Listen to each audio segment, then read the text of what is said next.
dioperasikan dalam rangka pencapaian keuntungan yang maksimal dalam waktu yang tidak ditentukan. Boleh di next. Oke, jadi dari pendapat dua ahli sebelumnya dapat disimpulkan bahwa studi kelayakan bisnis adalah proses analisis untuk menentukan apakah suatu ide bisnis atau proyek layak dilaksanakan dengan melibatkan penilaian dari berbagai aspek untuk memastikan bahwa bisnis tersebut dapat berhasil secara operasional dan menguntungkan secara finansial. Boleh di next. Oke, selanjutnya kita masuk ke bagian tujuan dari memahami studi kelayakan bisnis. Yang pertama, eh, ada mengurangi resiko yang tidak diinginkan, baik yang dapat dikendalikan maupun yang tidak dapat dikendalikan. Jadi tujuan utama dari studi kelayakan bisnis adalah untuk mengidentifikasi dan juga memitigasi risiko yang mungkin dihadapi oleh bisnis. Dengan melakukan analisis yang mendalam, risiko-risiko ini bisa diantisipasi lebih awal sehingga perusahaan bisa mempersiapkan langkah-langkah untuk mengurangi risiko yang dapat terjadi. Untuk yang kedua ada memudahkan perencanaan. Studi kelayakan bisnis membantu perusahaan dalam menyusun perencanaan yang lebih matang dan juga sistematis. Dengan adanya rencana yang baik, perusahaan dapat menentukan langkah-langkah yang harus diambil untuk mencapai tujuannya. Perencanaan ini mencangkup berbagai aspek seperti aspek operasional, keuangan, pemasaran, manajemen, dan juga aspek lain. Yang ketiga ada mempermudah pelaksanaan pekerjaan. Dengan rencana yang sudah terstruktur, pelaksanaan bisnis menjadi lebih mudah dan efisien. Studi kelayakan memberikan pedoman yang jelas tentang apa yang harus dilakukan pada setiap tahap bisnis. Yang keempat ada mempermudah pengawasan. Pengawasan adalah bagian yang penting dalam manajemen bisnis. Dengan adanya studi kelayakan yang baik, perusahaan memiliki acuan yang jelas untuk memantau dan juga mengevaluasi jalannya sebuah usaha. Pengawasan yang ketat memastikan bahwa bisnis tetap berjalan sesuai dengan rencana dan tujuan yang telah ditetapkan sebelumnya. Dan yang terakhir ada mempermudah pengendalian. Dengan adanya pengawasan selama pelaksanaan usaha, penyimpangan dapat terdeteksi lebih awal, sehingga memungkinkan dilakukannya pengendalian terhadap penyimpangan tersebut. Oke, boleh di next.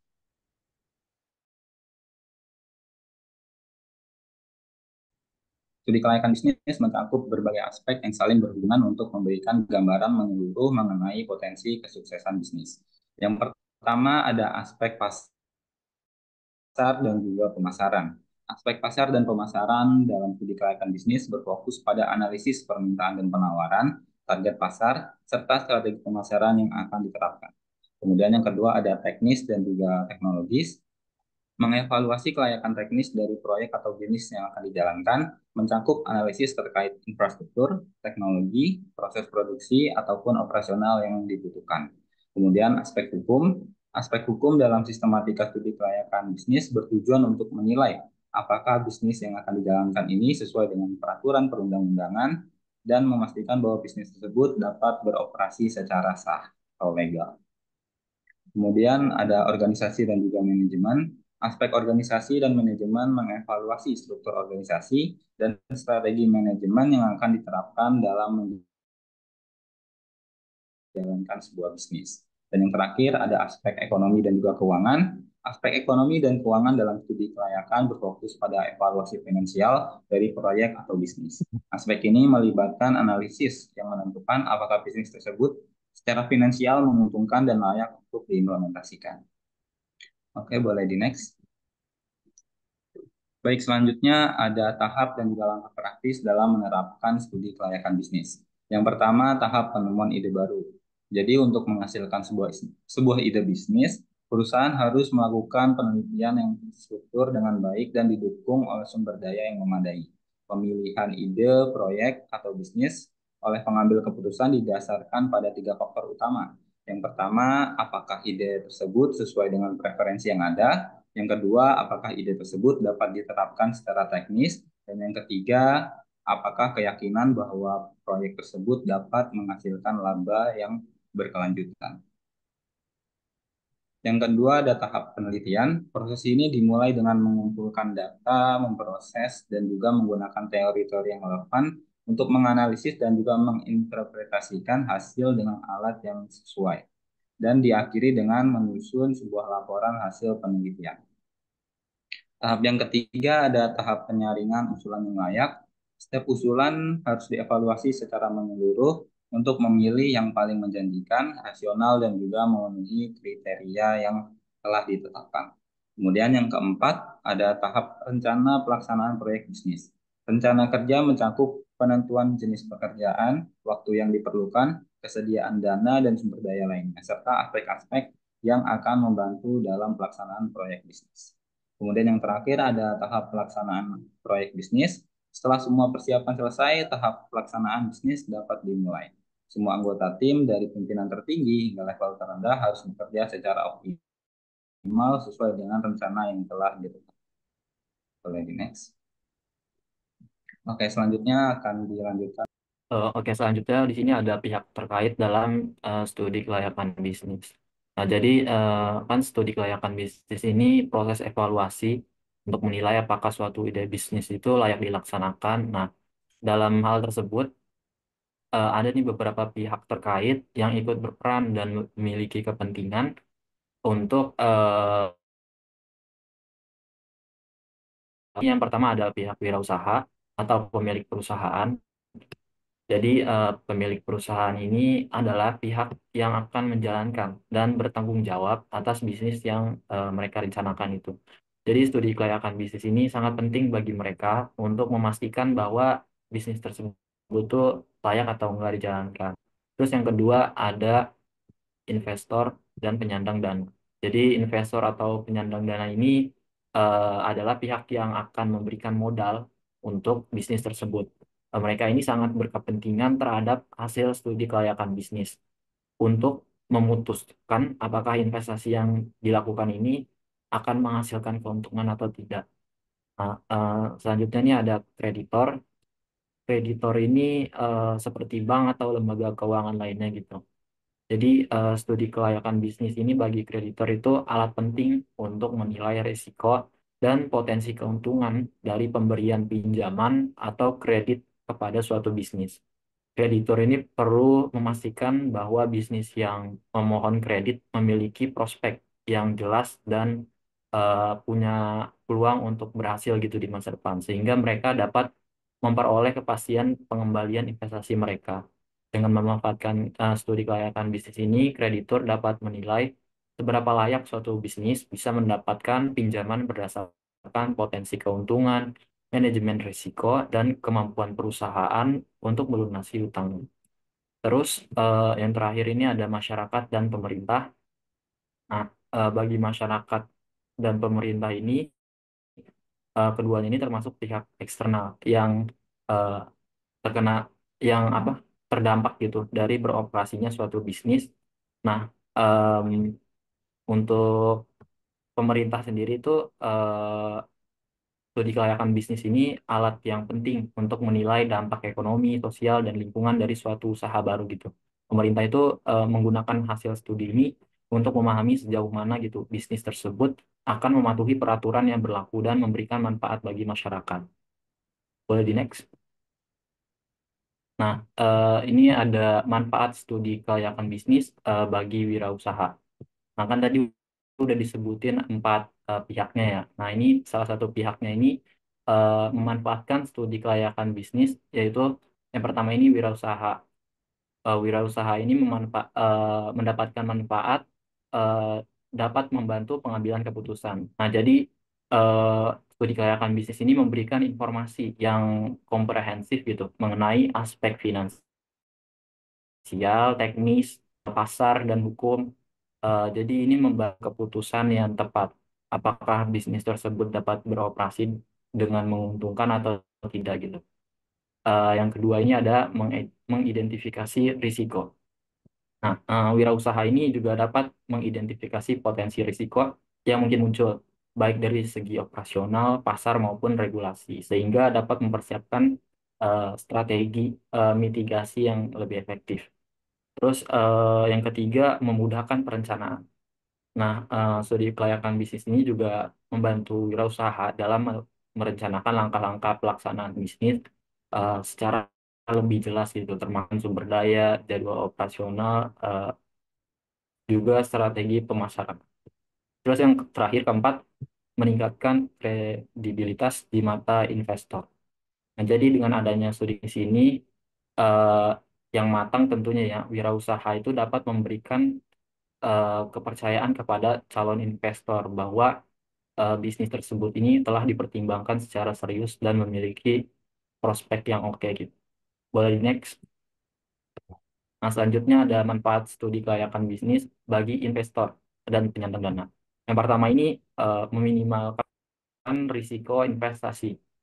Nah, jadi studi kelayakan bisnis ini memberikan gambaran jelas tentang potensi risiko yang mungkin dihadapi gitu. Investor ini kan bisa menilai gitu kelayakan usaha tersebut dari aspek keuangan, pasar, dan operasional. Jadi dengan memahami risiko secara lebih detail gitu, investor pun dapat membuat keputusan yang lebih bijak dan meminimalkan kemungkinan kerugian. Terus yang kedua ini memastikan potensi keuntungan. Investor juga selalu mencari peluang yang dapat memberikan pengembalian modal yang baik gitu.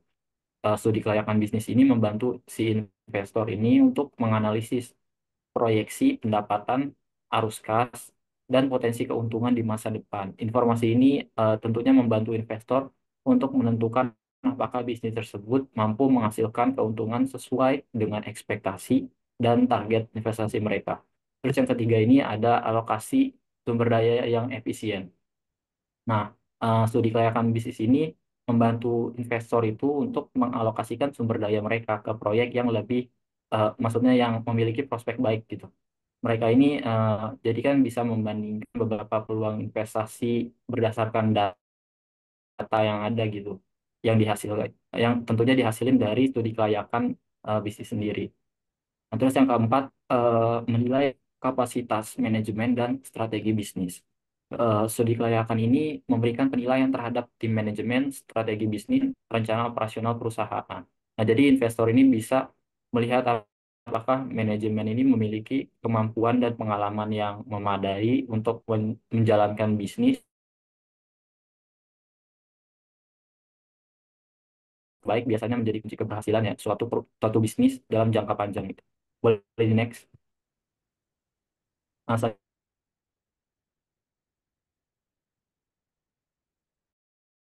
Nah, yang pertamanya ada mengurangi risiko kredit macet atau gagal bayar. Nah, jadi studi kelayakan bisnis ini membantu para kreditor itu menilai apakah suatu bisnis memiliki kemampuan finansial yang cukup untuk melunasi pinjaman. Jadi dengan informasi ini kreditur itu bisa menentukan apakah investasi mereka aman atau terlalu berisiko gitu. Terus yang kedua ada membantu pengambilan keputusan investasi yang tepat.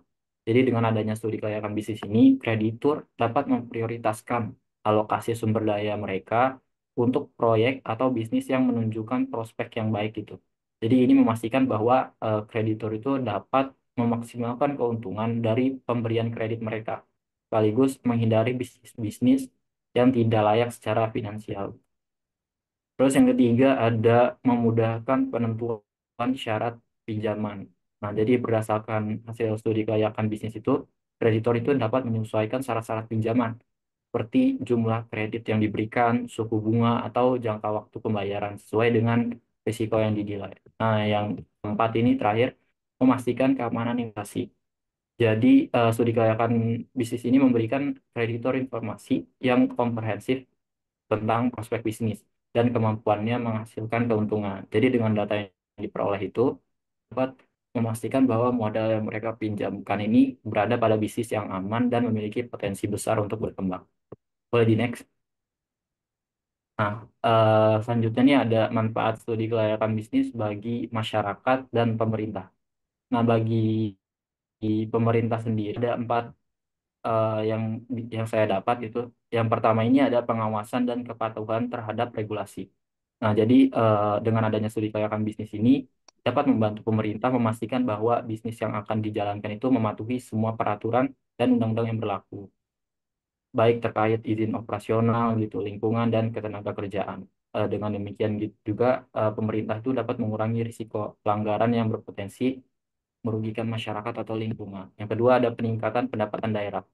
Jadi bisnis yang layak dan berhasil dijalankan itu akan meningkatkan pendapatan pemerintah melalui pajak, baik dari pajak penghasilan, properti, maupun bisnis lainnya gitu. Hal ini kan juga berarti memberikan kontribusi signifikan gitu terhadap anggaran daerah atau negara yang kemudian dapat digunakan untuk mendanai program-program pembangunan dan pelayanan publik. Nah, terus yang ketiga, pengelolaan dampak sosial dan lingkungan. Jadi, dalam studi kelayakan bisnis ini, eh,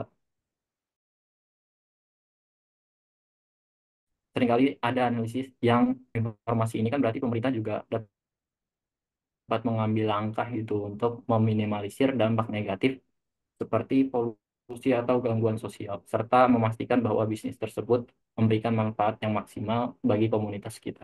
Terus yang keempat, ada perencanaan pembangunan daerah. Jadi, nah tadi studi kelayakan bisnis ini kan banyak menyediakan data yang akurat ya dan komprehensif bagi prospek pertumbuhan ekonomi. Nah, informasi itu tuh membantu pemerintah dalam merencanakan pembangunan daerah di sekitar dari segi infrastruktur, pendidikan maupun kesehatan. Terus yang kedua ini bagi masyarakat. Nah, bagi masyarakat ini yang saya dapat nih ada tiga ya. Yang pertama ini ada penciptaan lapangan kerja. Nah, jadi adanya studi kelayakan bisnis ini, kalau yang matang ya, bisnis yang layak cenderung memiliki prospek yang lebih baik dalam jangka panjang. Nah, hal ini kan memungkinkan terciptanya lapangan kerja baru, sehingga masyarakat sekitar ini punya peluang gitu, kesempatan untuk membantu uh, ya turut serta dalam bisnis yang sedang berjalan tersebut. Terus yang kedua ada peningkatan ekonomi lokal. Jadi bisnis yang telah melalui proses studi kelayakan bisnis ini kan punya potensi mendorong pertumbuhan ekonomi lokal. Itu tuh karena adanya bisnis yang berkelanjutan. Eh, Sifat-sifat kayak bisnis yang berkelanjutan, permintaan akan barang dan jasa lokal juga akan meningkat gitu kalau si studi kelayakan bisnis ini punya apa pertumbuhan yang mantap gitu. Terus yang ketiga itu ada kesejahteraan sosial dan lingkungan. Nah, jadi studi kelayakan bisnis ini sering kali mencakup analisis dampak lingkungan dan sosial juga. Jika bisnis yang dijalankan mempertimbangkan keberlanjutan dan sosial, masyarakat juga tentu dapat merasakan manfaat dalam bentuk lingkungan yang lebih baik gitu, serta program tanggung jawab sosial perusahaan seperti CSR gitu. Ini dapat mencakup inisiatif pendidikan, kesehatan, atau proyek pembangunan yang langsung bermanfaat bagi komunitas gitu. Boleh di next.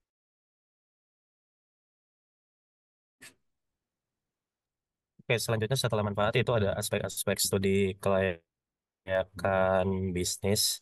Berikut ini beberapa aspek-aspek yang melekat dalam upaya menilai kelayakan sebuah bisnis.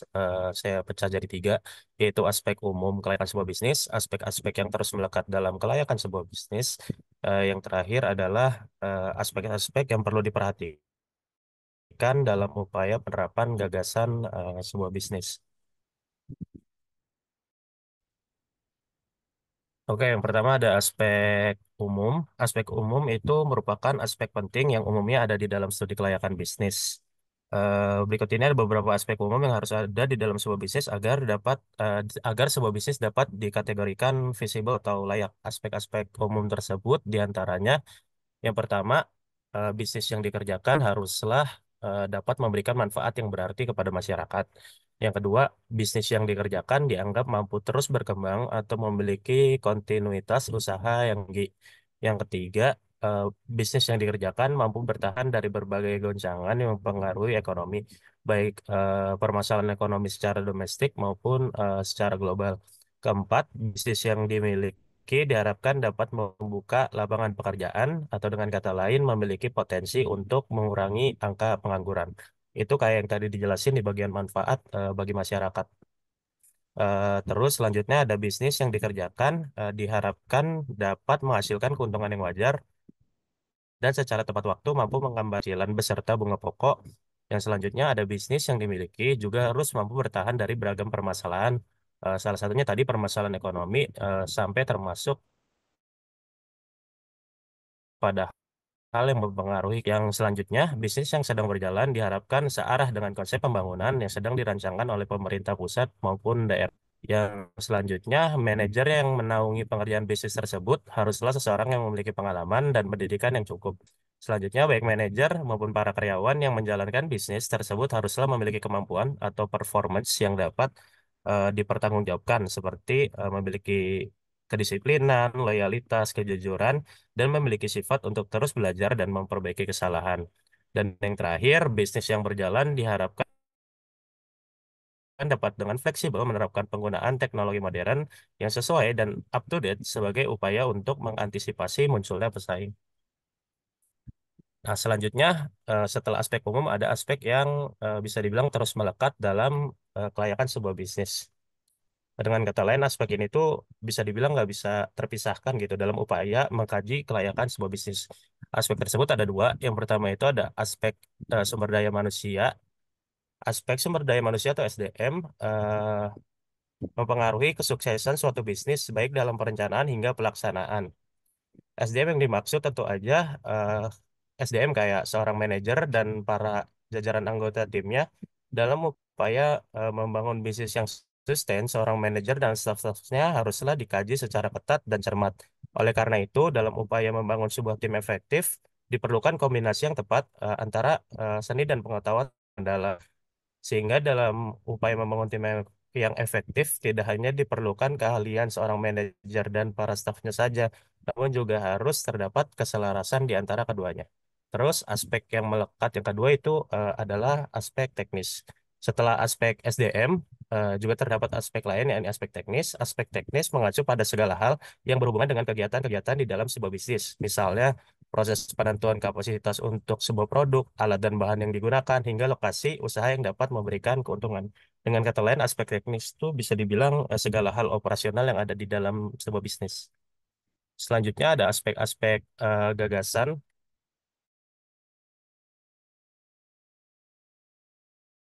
Sebuah bisnis oleh setiap gagasan bisnis yang mencakup pada saat produksi barang ataupun penyediaan jasa agar gagasan tersebut dapat dilaksanakan.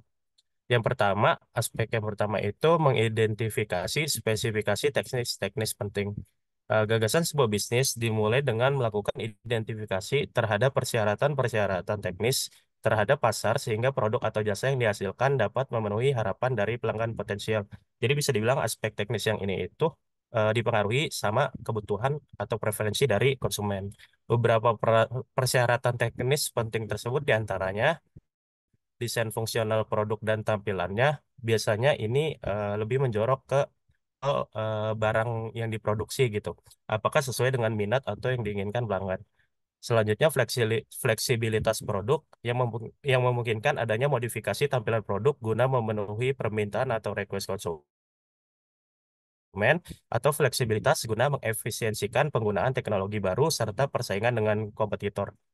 Jadi fleksibilitas guna mengefisiensikan penggunaan teknologi itu contohnya kayak misalnya kalau teman-teman tahu itu ada PC. PC itu kan bisa dibilang sangat fleksibel karena setiap teknologi yang update itu PC itu bisa terus masuk gitu. Jadinya mau prosesornya atau segala dalemannya diupdate terus-menerus, teknologinya ditingkatin, PC itu tetap bisa matching gitu sama perkembangan teknologi. Nah, kalau kompetitor bisa dibilang kayak misalnya Intel sama AMD. Kalau misalnya AMD terus-terusan update, Intel juga bisa secara fleksibel ikut-ikutan update gitu karena produk yang dia miliki juga fleksibel. Yang ketiga itu ketahanan daya tahan baku yang digunakan serta kinerja produk sesuai yang diharapkan, keamanan produk tidak menimbulkan bahaya agar daya guna produk dapat diterima. Yang selanjutnya itu biaya operasional yang rendah. Yang selanjutnya itu standarisasi produk dengan cara melakukan penghilangan terhadap suku cadang yang tidak perlu. Ini berhubungan dengan biaya operasional yang rendah tadi. Yang selanjutnya kemudahan untuk diproduksi kembali, diproses, diperbaiki, dan ditangani. Salah satu produk yang bagus itu biasanya secara produksi itu bisa dengan cepat untuk diproduksi kembali. Kalaupun barang tersebut rusak, itu bisa dengan mudah diperbaiki dan ditangani. Terus aspek selanjutnya itu mengenai pengembangan dan melakukan uji coba produk. Pengembangan dan uji coba produk diantaranya termasuk studi rekayasa, uji laboratorium, evaluasi bahan bakar, fabrikasi model, dan prototipe untuk melakukan uji lapangan. Ini semua tergantung produk yang dihasilkan ya. Biasanya produk itu sebelum bisa dibilang diproduksi atau diperjualbelikan ke konsumen itu melalui proses pengembangan dan melakukan uji penyesuaian yang diperlukan. Itu kenapa kalau produk bisa dibilang itu testingnya lebih dari satu, karena setiap tahapan testingnya itu perlu diuji terus, kemudian dilakukan penyesuaian.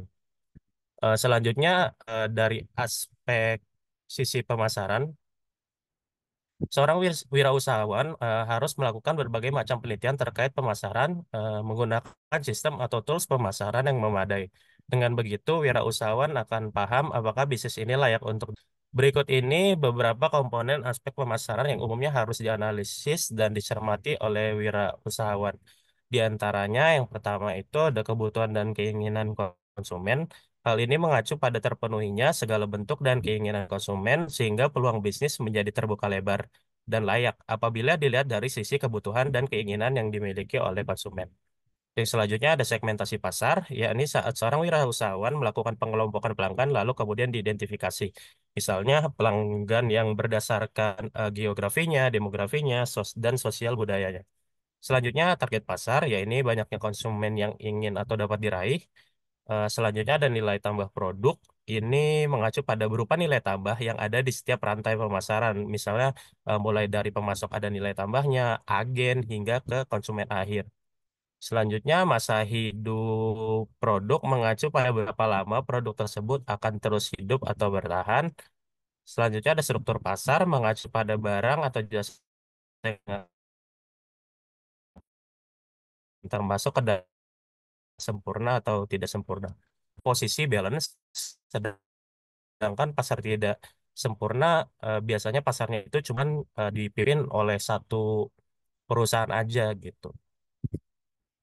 Selanjutnya ada persaingan dan strategi pesaing mengacu pada tingkat persaingan di pasar apakah tinggi atau rendah. Jika persaingan tinggi, maka peluang untuk berhasil di pasar umumnya akan rendah. Begitu juga dengan sebaliknya. Selanjutnya ukuran pasar. Ukuran pasar dapat dianalisa dari volume penjualan.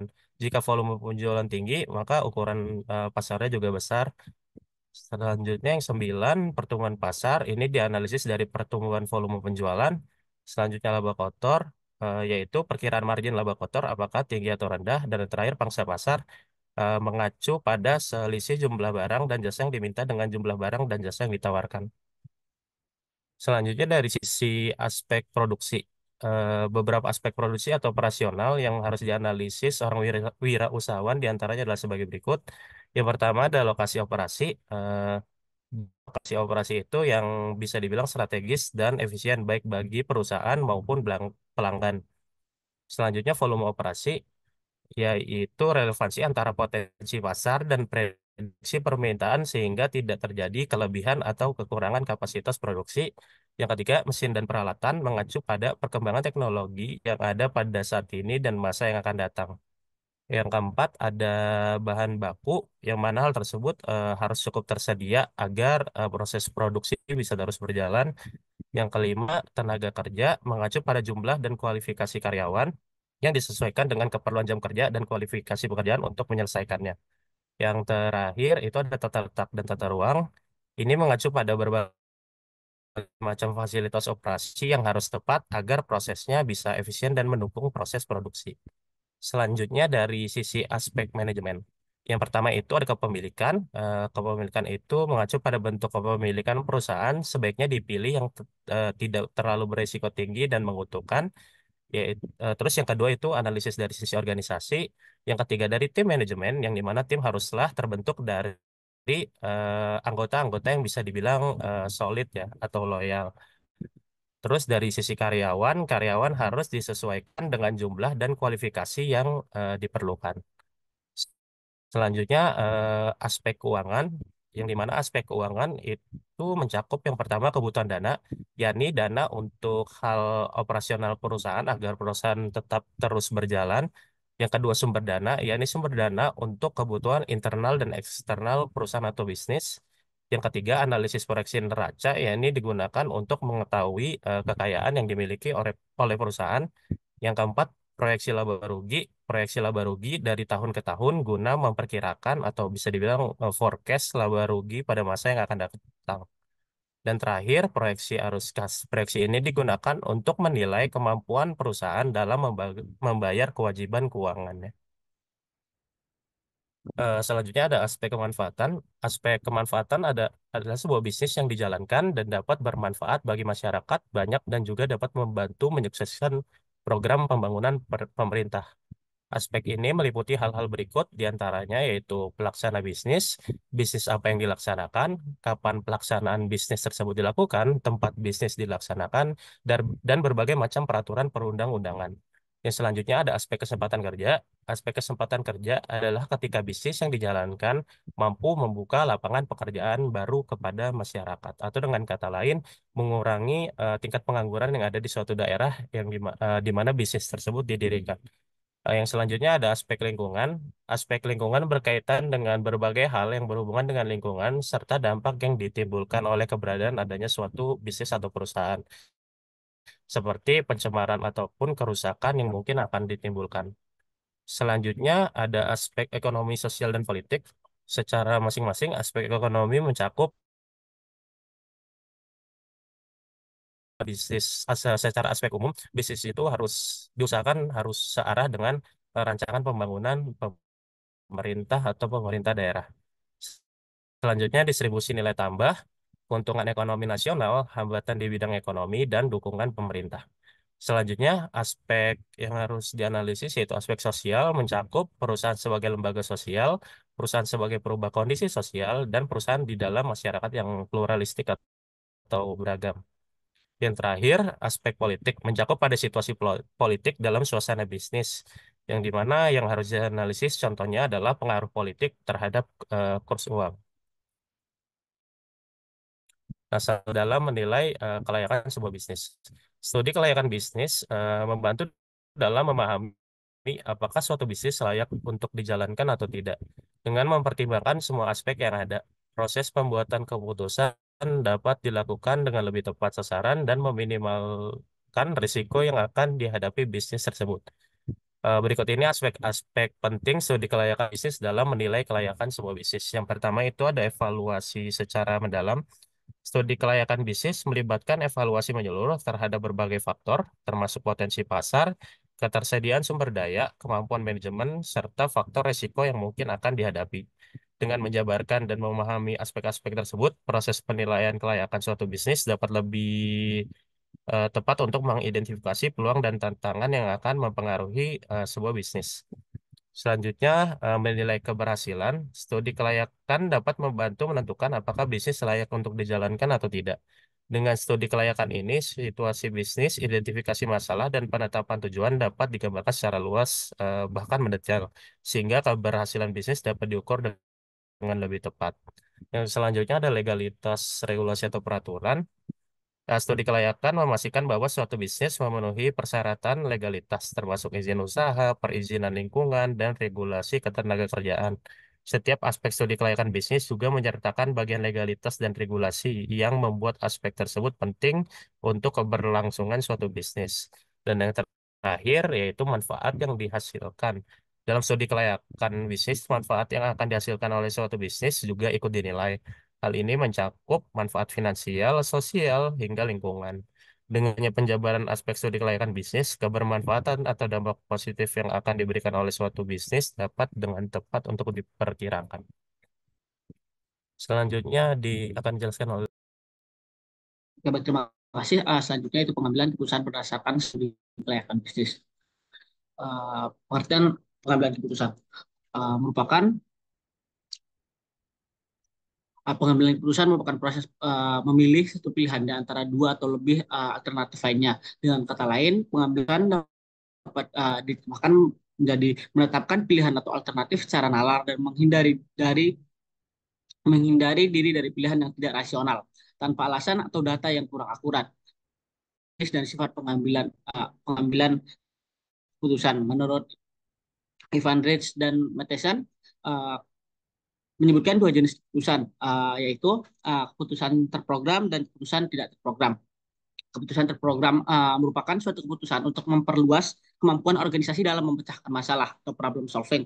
Dengan adanya informasi yang mencukupi, keputusan terprogram secara sederhana dapat dikatakan sebagai suatu tindakan yang menentukan pilihan yang berlangsung secara berulang-ulang dan diambil secara rutin dalam sebuah organisasi. Lalu keputusan yang tidak terprogram merupakan keputusan yang tidak ada cerita atau informasi secara tidak terstruktur, tidak ada prosedur yang tersusun dalam menangani suatu masalah. Tidak ada yang sama dengan masalah sebelumnya sehingga sangat rumit dan sangat penting dalam mengambil sebuah keputusan tidak terprogram ini. Boleh next slide. Ya. Proses penggunaan hasil studi kelayakan untuk pengambilan keputusan. Proses penggunaan hasil studi kelayakan untuk pengambilan keputusan merupakan suatu langkah-langkah sistematis yang digunakan untuk menerapkan temuan dari studi kelayakan dalam proses pengambilan keputusan mengenai suatu bisnis atau suatu ide bisnis. Studi kelayakan yang mencakup analisis finansial, analisis menyediakan informasi penting untuk menilai potensi keberhasilan dan risiko yang terkait dengan suatu proyek atau suatu bisnis. Studi kelayakan bisnis untuk pengambilan keputusan melibatkan beberapa langkah-langkah untuk memastikan bahwa keputusan yang diambil berdasarkan informasi yang akurat dan dapat analisis secara menyeluruh. Berikut adalah langkah-langkah yang dapat kita ambil. Penyiapan dan studi kelayakan bisnis, hasil studi kelayakan. Yang ketiga, penyusunan laporan studi kelayakan. Yang empat, presentasi kepada para pengambil keputusan dan pemegang kekuasaan. Yang kelima, keputusan. Yang keenam, perencanaan, implementasi, dan pengawasan. Yang terakhir, evaluasi pasca pengimplementasian keputusan. Penyiapan dan penyusunan studi kelayakan. Yang pertama, dapat dilakukannya menentukan tujuan dan ruang lingkup bisnis. Yang kedua, pengumpulan data, menganalisis data yang telah dikumpulkan tersebut. Kemudian analisis studi kelayakan. Yang pertama, menganalisis pasar. Kalian dapat menganalisis yang pertama permintaan pasar, evaluasi ukuran dan pertumbuhan pasar, kebutuhan konsumen dan segmentasi pasar. Lalu dalam analisis pasar yaitu persaingan. Analisis pesaing kekuatan mereka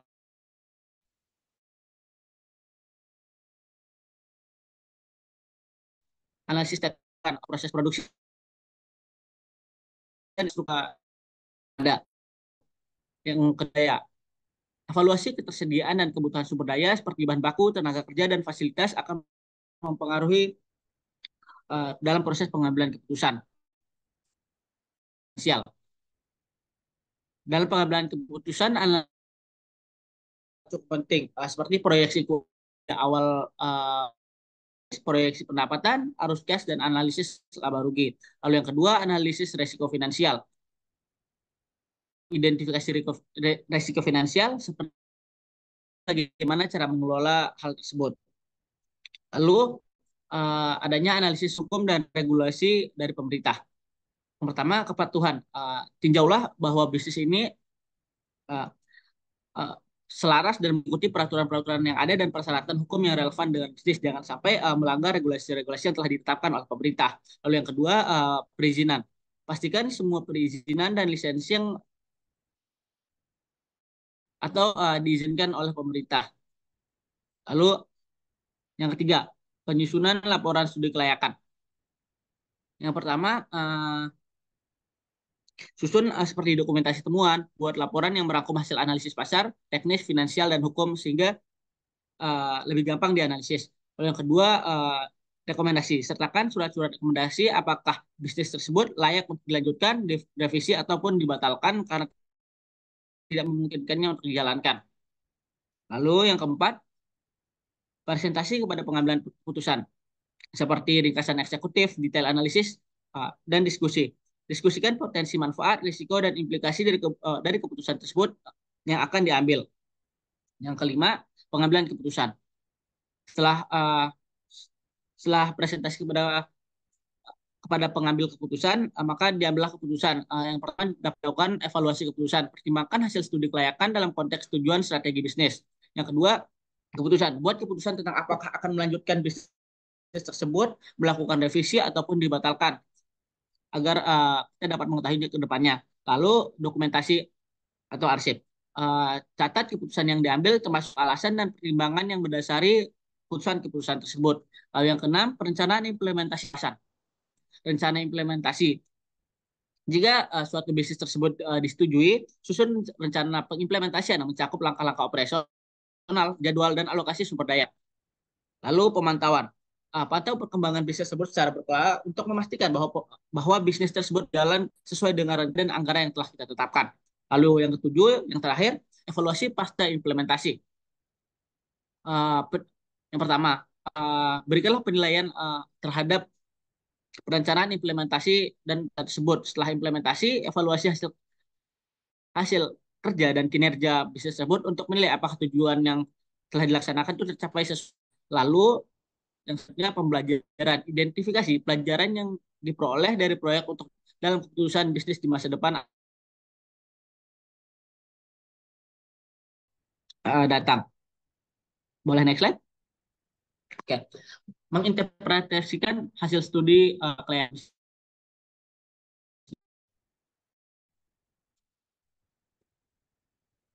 Kan untuk menentukan apakah suatu bisnis tersebut layak atau tidak untuk dijalankan atau dilanjutkan.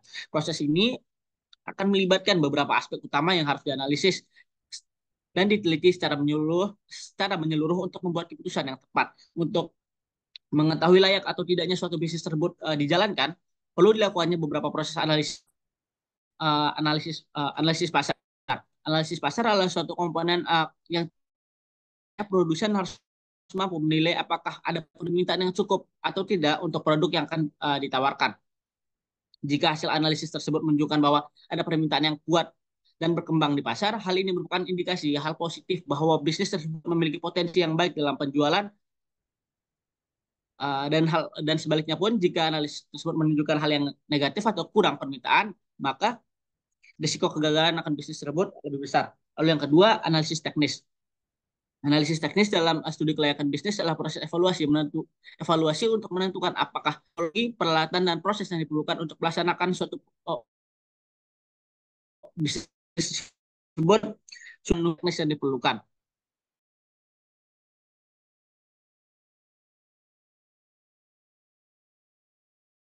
Yaitu untuk memastikan bahwa aspek teknis ini secara efisien dalam konteks operasional. Yang ketiga, analisis finansial. Yang pertama, diperlukannya proyeksi keuangan. Seperti proyeksi laba rugi, interpretasi, arus cash, dan neraca harus menunjukkan bahwa bisnis tersebut operasional. Jika proyeksi menunjukkan kerugian atau ketidakmampuan untuk menyuplai biaya, bisnis tersebut mungkin tidak dapat dikatakan sebagai bisnis yang layak. Lalu analisis titik impas, interpretasi titik impas harus dicapai dalam waktu yang wajar. Risiko finansial tersebut cukup tinggi. Lalu ada modal dan pendanaan. Ketersediaan modal yang cukup dan sumber pendanaan yang aman adalah hal yang penting bagi suatu bisnis. Jika bisnis kesulitan untuk memperoleh modal dan pendanaan, maka itu akan menjadi suatu masalah yang besar dalam bisnis tersebut. Lalu, sama seperti tadi, analisis hukum dan regulasi. Pertama, kepatuhan hukum. Kesesuaian dengan regulasi dan perizinan yang diperlukan adalah hal yang krusial. Jika bisnis yang akan dibangun tidak dapat sesuai dengan persyaratan hukum dan regulasi yang telah ditetapkan oleh pemerintah, maka bisnis tersebut dalam sebuah ancaman. Lalu resiko regulasi. Pertimbangkan potensi perubahan regulasi yang bisa mempengaruhi bisnis di masa depan. Ketidakpastian hukum dan regulasi akan menambah sebuah risiko kegagalan dalam suatu bisnis. Lalu yang terakhir adalah analisis risiko. Identifikasi dan mitigasi risiko. Analisis risiko harus menunjukkan bahwa risiko utama telah diidentifikasi dan ada strategi mitigasi yang memadai. Jika risiko tidak dapat dikelola dengan baik, maka menjadi sebuah ancaman bagi bisnis yang akan dijalankan. Lalu sensitivitas dan skala risiko. Risiko harus dianalisis dalam konteks sens dan dampaknya pada suatu bisnis. Risiko yang sangat besar atau tidak terukur dengan baik bisa menjadi peringatan bagi suatu bisnis tersebut sehingga menyebabkan kegagalan. Lalu ada beberapa langkah yang diambil jika bisnis akan layak. Pertama, ada rencana implementasinya, pengaturan keuangan yang baik, Yang tiga, pengrekrutan dan pengembangan sumber daya yang baik juga. Lalu persiapan infrastruktur, yang pemasaran dan promosi bisnis. Selanjutnya pemantauan dan evaluasi kinerja. Kemudian manajemen risiko, gimana cara kita mengatur risiko tersebut agar tidak terlalu tinggi. Lalu yang terakhir pertumbuhan dan pengembangan bisnis yang akan dijalani. Boleh next slide. Peran studi kelayakan sebagai alat pengendali risiko dalam suatu bisnis. Studi kelayakan memiliki peran yang sangat penting dalam mengelola risiko bisnis dengan memberikan analisis mendalam sebelum memulai suatu bisnis tersebut. Tujuan dari studi kelayakan bisnis ini adalah untuk menilai kelayakan finansial, teknis pasar, hukum dan analisis hukum dari bisnis tersebut, sehingga membantu para manajer atau pemangku kekuasaan dalam mengambil keputusan dalam mengenali dan mengatasi risiko secara lebih efektif. Adapun beberapa cara-cara untuk mengendali risiko dalam sebuah bisnis. Yang pertama, identifikasi risiko awal. Studi kelayakan memfasilitasi identifikasi risiko yang mungkin tidak tampak tanpa analisis yang cukup mendalam. Sebagai contoh, analisis pasar dapat mengungkapkan adanya persaingan yang kuat atau penurunan permintaan yang tak terduga. Dengan mengidentifikasi risiko-risiko ini sejak awal, perusahaan dapat merencanakan strategi mitigasi sebelum masalah tersebut muncul. Lalu, evaluasi kelayakan finansial. Melalui analisis finansial seperti proyeksi arus kas, titik impas, dan analisis sensitivitas, studi kelayakan membantu dalam menilai potensi keuntungan serta risiko finansial. Ini memberikan wawasan yang mungkin terjadi dan mengevaluasi apakah bisnis tersebut menguntungkan atau tidak. Jika proyeksi tersebut menunjukkan kerugian, perusahaan dapat mempertimbangkan cara untuk menyesuaikan struktur biaya dan mencari sumber pendanaan tambahan agar bisnis tersebut tidak kerugian. Lalu yang ketiga, penilaian risiko teknis. Penilaian yang diperlukan untuk bisnis tersebut tersedia dan dapat diterapkan secara efektif. Jika ada risiko teknis seperti potensi kegagalan teknologi atau ketidakmampuan memenuhi standar kualitas, perusahaan dapat merencanakan dan mencari solusi-solusi alternatif atau penyesuaian teknis sebelum proyek dilaksanakan. Lalu yang keempat, kepatuhan terhadap regulasi dan hukum yang disertakan oleh pemerintah. Analisis hukum dan regulasi dapat dalam studi kelayakan bisnis memastikan bahwa bisnis mematuhi semua persyaratan hukum dan peraturan yang berlaku sekarang hingga ke depannya. Ia membantu mengurangi risiko hukum yang dapat muncul akibat ketidakpatuhan atau masalah perizinan. Jika ada risiko terkait regulasi ataupun hukum, perusahaan bisa menyiapkan rencana untuk memenuhi persyaratan tersebut atau mengatasi masalah hukum-hukum yang mungkin timbul di masa sekarang atau di masa yang akan datang. Lalu yang terakhir, perencanaan kontingensi. Studi kelayakan seringkali mencakup penyusunan rencana kontingensi untuk menghadapi risiko-risiko yang rencana ini menjelaskan langkah yang akan diambil jika risiko-risiko tersebut terjadi, membantu perusahaan untuk siap menghadapi berbagai kemungkinan masalah yang akan datang. Boleh next slide. Oke, selanjutnya.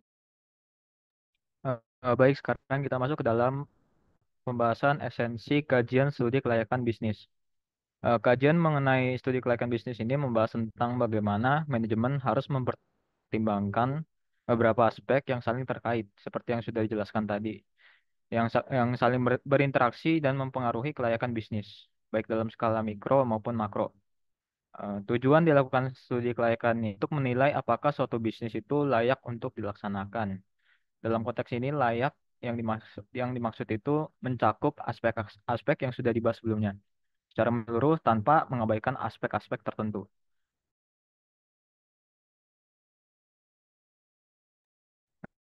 Ini menurut Yakob Ibrahim dalam bukunya berjudul Studi Kelayakan Bisnis. Ada banyak aspek yang menjadi bahan pertimbangan dan kajian dalam melakukan studi kelayakan bisnis. Yang pertama itu ada hukum dan administrasi. Berkaitan dengan yaitu bagian yang berkaitan dengan legalitas usaha dan pemenuhan persyaratan administrasi pada peraturan suatu daerah, misalnya izin usaha, akta pendirian usaha, dan legalitas menjalankan bisnis. Yang kedua itu adalah pasar dan pemasaran, yang berkaitan dengan prospek atau peluang usaha atau produk yang akan ditawarkan kepada konsumen di suatu wilayah, meliputi potensi pasar, kebutuhan pasar, daya beli konsumen, dan strategi pemasaran. Berikutnya ada sosial ekonomi dan budaya, yaitu pengaruh timbal balik bisnis yang akan dijalankan dan dampaknya terhadap kehidupan sosial, tingkat pendapatan masyarakat, dan budaya setempat. Kemudian ada teknis dan teknologi, itu berkaitan dengan pemilihan lokasi usaha, peralatan yang akan digunakan, bantuan teknologi dan mesin, ruang usaha, kapasitas produksi, dan jalur produksi. Aspek ini merupakan gambaran bagaimana sistem kerja yang menjadi penggerak suatu bisnisnya nanti pas berjalan. Kemudian manajemen, yaitu berkaitan dengan tata pengaturan atau bidang-bidang manajerial, pembangunan, dan operasional suatu usaha. Dan terakhir adalah pandangan awal tentang cara pendanaan, sumber biaya, proyeksi pengembalian modal, dan risiko usaha. Boleh di next. Baik, berikutnya akan dijelaskan oleh teman.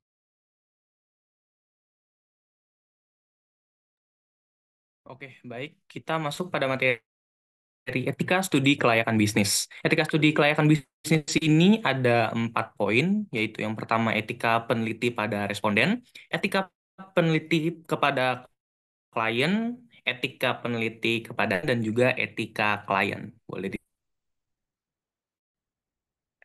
Oke. Etika peneliti pada responden studi kelayakan bisnis ini adalah sebuah prinsip yang ngejamin bahwa responden itu diperlakukan secara hormat dan juga adil. Dan contohnya itu seperti menjaga kerahasiaan data, mendapat persetujuan dari responden sebelum mengumpulkan informasi, dan juga memastikan transparansi tujuan penelitian itu sendiri. Nah, di posisi ini, peneliti juga harus memastikan bahwa responden itu gak dirugikan atau emosional selama proses penelitian. Nah, hal yang pertama di responden itu adalah kerahasiaan. Peneliti itu harus menjaga privasi dan kerahasiaan informasi yang diberikan oleh responden. Data-data pribadi atau pendapat yang sensitif itu nggak boleh disebar tanpa adanya persetujuan. Lalu ada persetujuan informasi, yang artinya peneliti harus meminta persetujuan responden setelah memberikan informasi yang cukup mengenai tujuan penelitian, metode yang digunakan, dan juga bagaimana data akan digunakan. Dan persetujuan ini harus didapat secara sukarela tanpa adanya paksaan. Lalu ada transparansi. Nah, di transparansi ini peneliti itu harus jujur tentang tujuan studi dan tidak menyesatkan responden tentang alasan atau dampak dari penelitian tersebut. Kemudian ada menghindari kerugian, yaitu peneliti wajib memastikan bahwa responden tidak akan mengalami kerugian, baik itu secara fisik, psikologis, maupun finansial sebagai akibat dari keterlibatan mereka dalam studi. Lalu ada menghargai hak responden, yaitu responden memiliki hak untuk menarik diri atau menarik pendapat mereka dari penelitian kapan saja tanpa adanya konsekuensi negatif. Karena peneliti harus menghormati keputusan tersebut. Boleh di next?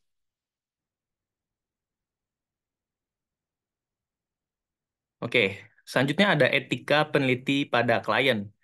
Etika peneliti terhadap klien dalam studi kelayakan bisnis menekankan sebuah tanggung jawab peneliti untuk bertindak secara profesional, transparan, dan juga jujur. Nah, klien di sini biasanya merupakan pihak yang meminta dan membiayai studi, sehingga etika ini sangat penting untuk menjaga kepercayaan dan integritas hubungan bisnis. Nah, poin pertama etika peneliti pada klien itu adalah rahasia informasi klien. Peneliti harus menjaga semua informasi yang diberikan oleh klien, termasuk dari data bisnisnya, rencana strategis, dan informasi keuangan. Dan nggak boleh disebarkan kepada pihak ketiga tanpa adanya izin. Lalu ada kejujuran dalam hasil penelitian. Peneliti wajib menyajikan hasil studi secara objektif tanpa adanya manipulasi data atau memberikan hasil yang hanya menguntungkan klien. Lalu ada kepentingan klien. Nah, meskipun di sini peneliti harus netral, Mereka itu juga harus memperhatikan kepentingan klien dengan memberikan saran yang berdasar pada data yang valid dan relevan, serta membantu klien memahami implikasi dari temuan penelitian. Lalu ada independensi dan transparansi. Nah, di sini peneliti itu harus bersikap independen, yang artinya nggak boleh dipengaruhi oleh pressure dari klien untuk menghasilkan kesimpulannya. Seluruh prosesnya itu juga harus transparan, mulai dari metode penelitian hingga analisis hasil akhirnya. Boleh di next.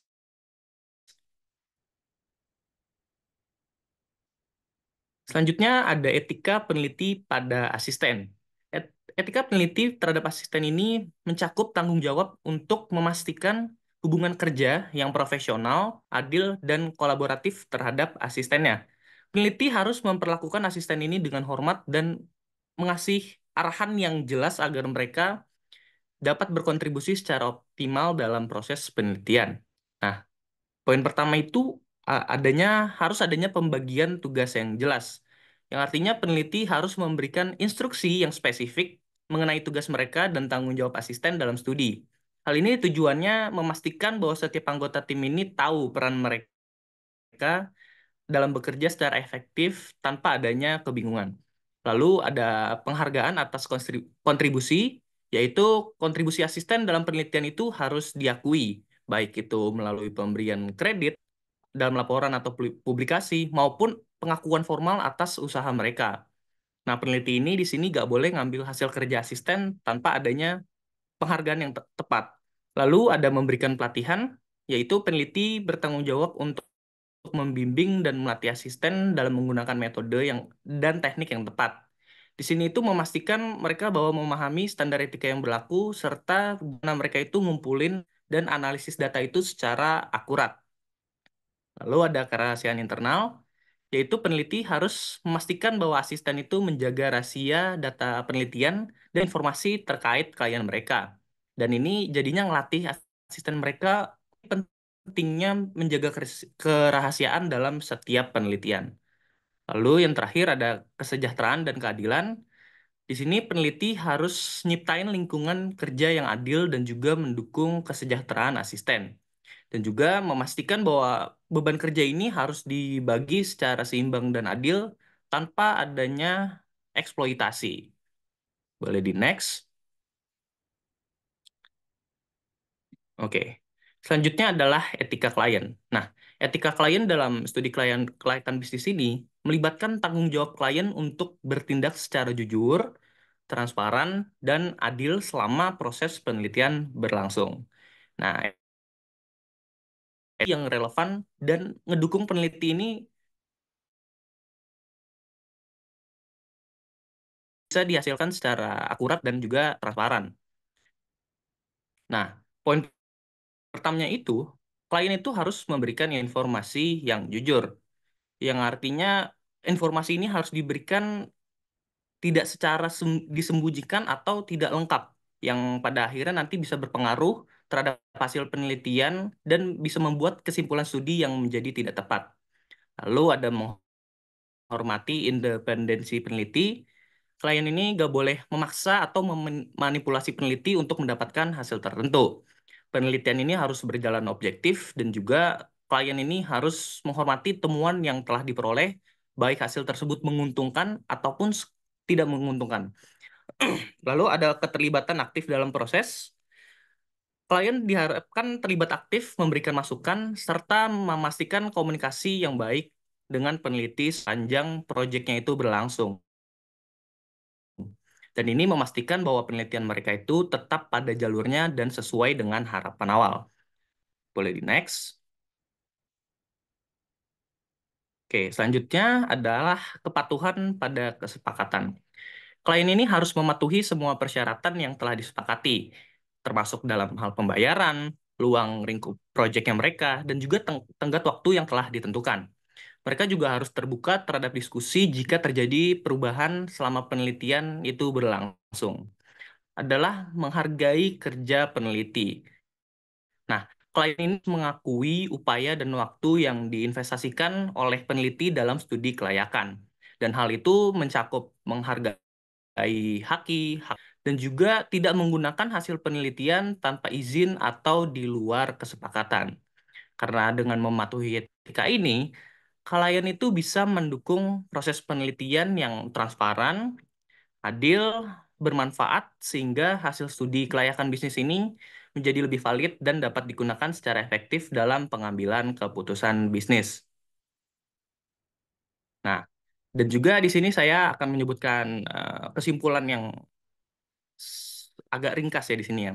Studi kelayakan bisnis itu adalah sebuah analisis untuk nentuin apakah sebuah proyek atau ide bisnis itu dapat dijalankan dan berkembang sesuai dengan tujuan awal. Nah, prosesnya kayak yang teman-teman bisa lihat tadi, melibatkan banyak aspek ya, mulai dari ekonomi, aspek teknis, dan juga aspek sosial yang berfungsi sebagai dasar dalam pengambilan keputusan bisnis.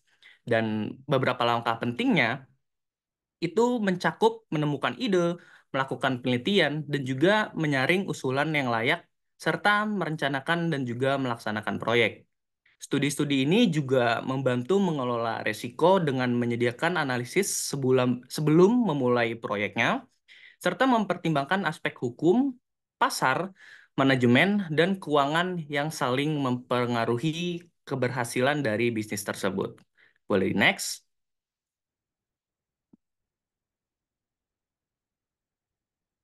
Oke, terima kasih semuanya atas perhatiannya. Mungkin sesi selanjutnya adalah sesi Q&A bagi teman-teman yang ingin berpartisipasi untuk menanyakan sebuah pertanyaan, boleh di raise hand. Boleh menyebutkan nama sama NIM ya kalau jika ada yang mau bertanya.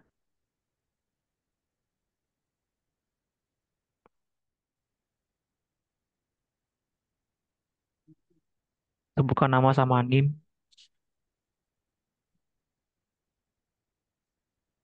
MOU itu ada nggak? Bilang pembiayaan ditanggung masing-masing.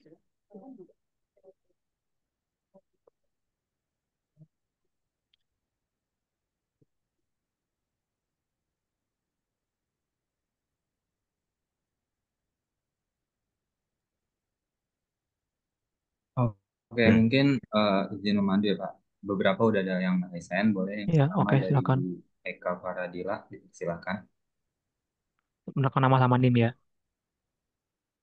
Ya, nama Eka Faradila, NIM-nya belakang 075. Ya, silakan. Pertanyaannya, sebenarnya apa sih bedanya studi kelayakan bisnis versinya investor dan juga kreditor? Aspek apa aja yang mereka fokuskan di studi kelayakan bisnis? Baik, terima kasih Eka atas pertanyaannya. Selanjutnya boleh ke Febrian Wijanarko, dipersilakan.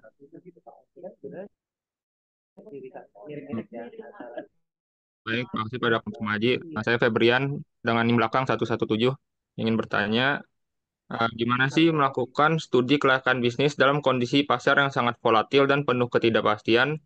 Tolong jelaskan langkah yang perlu diambil untuk meminimalkan risiko dan ketidakpastian. Terima kasih. Baik, terima kasih Febrian atas pertanyaannya. Selanjutnya untuk Dito Yuda, dipersilakan.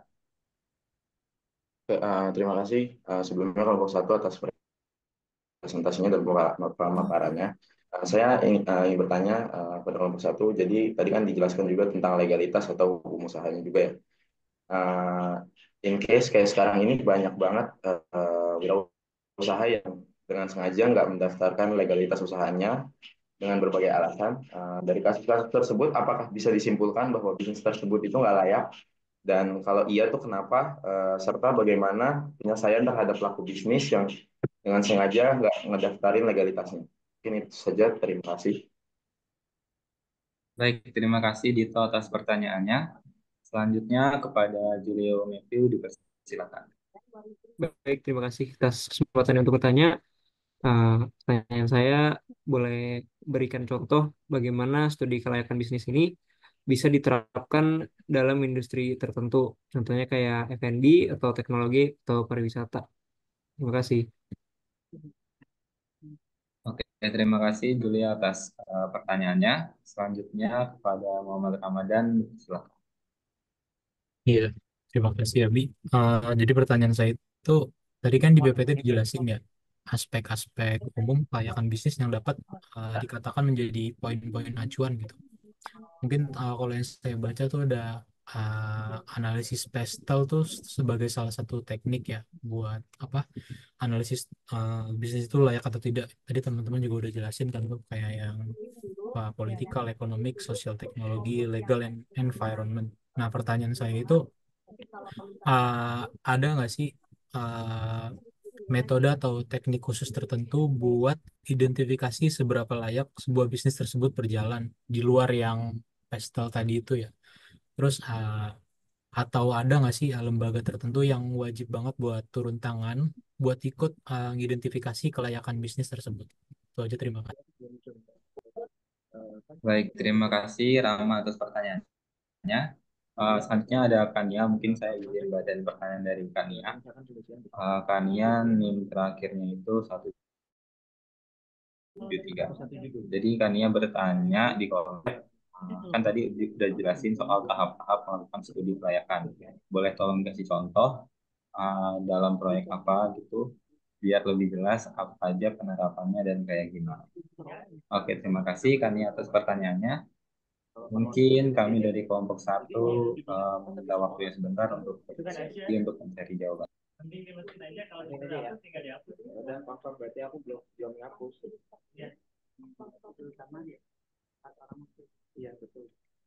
Berapa tadi pertanyaannya? Satu dari Eka, Febrian, Dito, Julio, Muhammad Ramadan, kalian. Nah, itu pertanyaannya bagus-bagus semua kalau saya lihat ya. Bagus dalam arti relevan dengan materi yang sedang kita diskusikan. Kemudian juga cukup inilah ya, cukup deep pertanyaannya. Dan apresiasi juga untuk semua kelompok penyaji yang sudah memberikan jawaban yang juga akurat kalau menurut saya ya. Jadi misalkan tadi pertanyaan dari Eka tentang apa sih bedanya SKB versi investor dan kreditor. Oke, jadi pertama yang ingin saya tekankan kalau dokumen visibility study ini nanti bentuknya dokumen ya, outputnya ya. Dia adalah sebuah bentuk laporan. Nah, laporannya sih satu, dia dipakai untuk investor juga, dipakai untuk kreditor juga. Hanya informasi yang menjadi penekanan oleh si investor maupun kreditor yang akan baca itu yang akan beda. Oke, tadi sudah dijawab dengan baik ya. Kalau kreditor itu kan dia meminjamkan uang, maka prioritasnya adalah uang yang dia pinjamin itu bisa balik beserta bunganya. Pahit-pahitnya kalau nggak balik gimana? Maka dia bisa mengambil aset milik dari si pemilik bisnis tadi. Oleh karena itu, likuiditas dari aset-aset yang dimiliki oleh si pemilik bisnis itu menjadi hal yang penting. Karena itu adalah menjadi apa istilahnya ya, solusi bagi si pemberi pinjaman ketika pemilik bisnis itu gagal melakukan pembayaran. Tapi kalau investor, sudut pandangnya beda lagi. Kalau investor kan dia pengen dapat untung dari uang yang dia tanamkan dan untungnya itu tidak flat. Jadi dia pingin si pemilik bisnis ini punya usaha yang memang betul-betul menjanjikan profitable yang tinggi dan terus bertumbuh. Karena dengan demikian nanti uang yang dia berikan itu akan berkembang biak semakin besar. Nah, apa ukurannya biasanya kalau kita bicara dari sudut pandang investor, yang dilihat adalah return on investment-nya. Hitung-hitungan return on investment yang dibuat oleh si pemilik bisnis itu seperti apa. Kalau misalkan ternyata di dalam proposal studi kelayakan bisnis itu, return on investment-nya tertulis 5% setelah dihitung. Nah, nanti si investor akan bandingin tuh. Nah, kalau uangnya saya depositokan, saya misalkan sebagai investor ya, punya uang 100 juta. Pilihan simpel saya kan uang itu saya depositokan atau uang ini saya pakai, saya investasikan untuk bisnis. Oke. Kalau saya depositokan, misalkan setahun saya akan dapat bunga 6%. Kalau saya investasikan di bisnis yang tadi, ya, ternyata di proposalnya diajukan ROI-nya cuma 5%. Maka mana yang lebih menguntungkan buat saya sebagai pemilik uang, sebagai investor? Deposito. Didepositokan atau diinvestasikan di bisnis? Deposito. Mendingan deposito kan, karena bunganya lebih tinggi. Dapat 6%. Diinvestasikan pengembaliannya cuma 5%. Nah itu. Kalau investor tuh sudut pandangnya nanti akan seperti itu. Ya. Bagaimana tingkat pengembalian dari investasi yang dia lakukan dibandingkan dengan bentuk-bentuk investasi lainnya, misalkan yang paling sederhananya didepositokan. Nah itu. Ya. Yang lain juga sudah bagus tadi jawabannya ya. Kemudian saya punya satu pertanyaan nih buat teman-teman penyaji. Tadi kan dicontohkan, contoh yang bagus juga. Bentuk SKB itu contohnya kayak apa sih? Nah, tadi dicontohkan misalkan WUS, ya kan kereta cepat Jakarta-Bandung. Sebelum dibuat itu pasti ada SKB-nya, studi kelayakan bisnisnya, ya kan. Kira-kira nanti konsumennya akan berapa banyak yang naik per minggunya. Kira-kira nanti profitable nggak kalau dipasang harga sekian dan seterusnya dan seterusnya. Nah, pertanyaan itu kan WUS ya kasusnya ketika dia baru akan dibuat dilakukan feasibility study. Nah, pertanyaan saya sekarang, apakah feasibility study itu hanya dilakukan oleh bisnis yang baru akan dijalankan? Atau sebetulnya untuk bisnis yang existing pun dia perlu?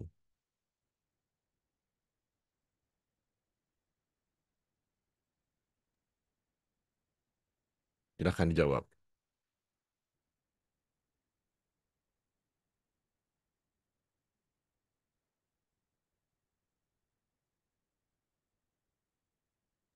Pak, saya izin jawab. Ya, silahkan Tadi Fikri. kan Bapak nanya apakah bisnis yang existing yang udah ada, apakah perlu tetap Hmm. melakukan studi kelayakan bisnis? Hmm. Menurut saya perlu. Hmm. Karena tadi di PPT saya juga sempat bahas bisnis itu kan bakal terus update ya Pak. Hmm. Kayak misalnya entah peralatan yang dipakai ya teknologi yang dipakai. Dan itu menurut saya perlu dikaji lagi gitu. Apakah bisa hal tersebut di combine gitu sama bisnis kita biar terus update.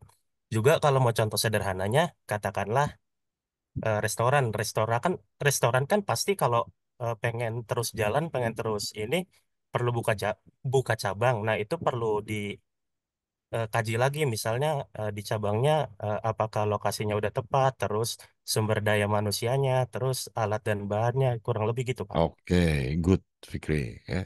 Jadi betul sekali ya jawabannya. Feasibility study itu bukan cuma dilakukan ketika kita baru mau buka bisnis, tetapi pun tetap perlu dilakukan ketika kita sudah eksis. Dalam kondisi gimana? Fikri menyebutkan dengan bagus. Ketika kita akan melakukan ekspansi, nah pada saat itulah utamanya kita harus melakukan feasibility study lagi, ya kan? Karena ketika kita mau buka cabang baru di tempat yang baru, itu kan nanti orang-orangnya akan baru juga. Kita akan rekrut SDM baru juga, profitnya mungkin nggak akan sama dengan yang di cabang sekarang kita punya. Oleh karena itu, feasibility study itu perlu dilakukan kembali. Oke ya, jadi kuncinya itu. Dia perlu dilakukan baik ketika bisnis baru mau running, ataupun ketika bisnis mau expand, mau melakukan growth strategy. Oke, nah berikutnya sebagai penutup saya akan Oh, sebelum masuk ke sana ya, saya punya beberapa catatan dulu buat kalian tadi presentasi ya. Jadi pertama, kalau kita lihat dari masalah desain slide-nya, oke, secara efektivitas menurut saya sudah lumayan bagus ya. Sudah lumayan bagus dalam arti apa? Dalam arti slide itu sudah memuat hanya pointer sebagian besar ya. Jadi karena dia namanya PowerPoint, PowerPoint itu kan istilahnya memuat poin-poin yang kita anggap memang punya power untuk membantu kita dalam menjelaskan. Nah, yang saya tidak ingin adalah ketika kalian membuat slide presentasi, itu isinya tulisan semua, sehingga kalian cuma membaca. Nah, itu nggak bagus, ya. Nilainya pasti akan kecil dari sisi efektivitas slide-nya.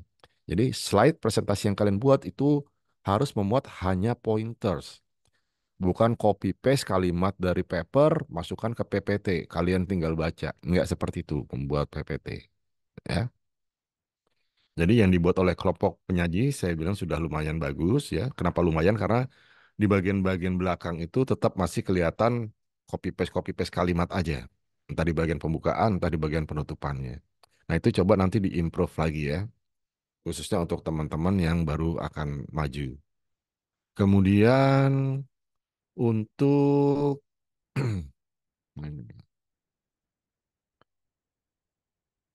presentation skillnya secara umum juga saya anggap sudah lumayan ya. Lumayan dalam arti saya nggak tahu karena ini pakai Zoom, saya nggak lihat ya kalian baca atau enggak. Tetapi paling nggak yang saya tangkap itu tadi intonasi kalian, sebagian besar dari kalian itu sudah cukup variatif lah.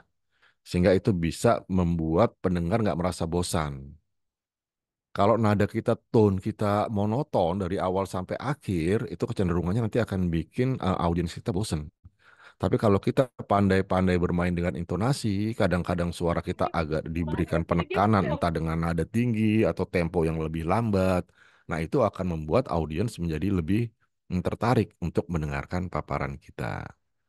Nah, saya bilang lumayan karena tetap ada tadi beberapa presenter yang kesannya kelihatan membaca saja. Nah, ini yang juga harus menjadi perhatian bagi kalian ya. Ketika kita melakukan presentasi, ingat presentasi itu berbeda dengan membaca.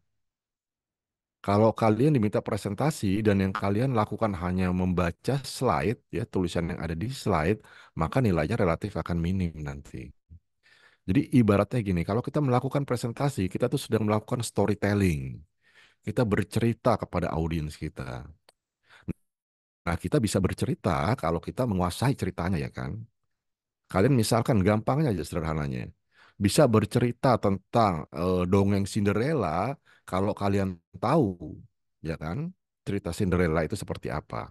Beda halnya kalau kalian membaca cerita Cinderella. Nah, akan kerasa nanti bedanya. Melakukan storytelling dan hanya melakukan reading. Yang saya mau dari kalian ketika melakukan presentasi adalah melakukan storytelling. Nah, untuk bisa melakukan storytelling, maka prasyarat utamanya adalah kalian harus menguasai materi.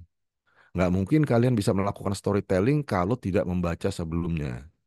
Oleh karena itu, untuk kelompok-kelompok yang akan presentasi, saya minta kalian tidak hanya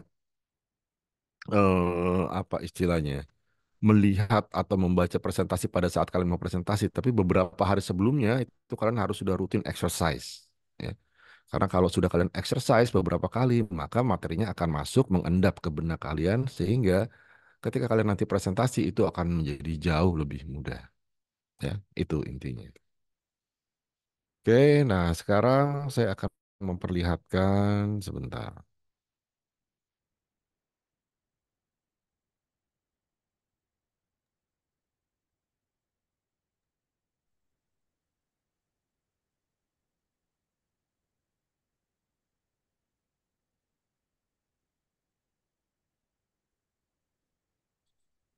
Sudah kelihatan ya? Ya, kelihatan, Pak. Oke, sebentar. Ada tugas untuk kalian. Nah, ada dua video ya, ada dua video pendek yang harus kalian saksikan. Nah, ini nanti akan menjadi tugas buat kalian.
Pak, Pak, mohon maaf, nggak ada suaranya, videonya. Halo? Nggak ada Ya suaranya? Pak, suaranya hilang Pak. Iya. Oh, oke, sebentar. Cuman gambar doang, Wak. Cuma gambar doang ya? Nggak masuk, Wak, di gitu. Ya, saya stop dulu sebentar ya.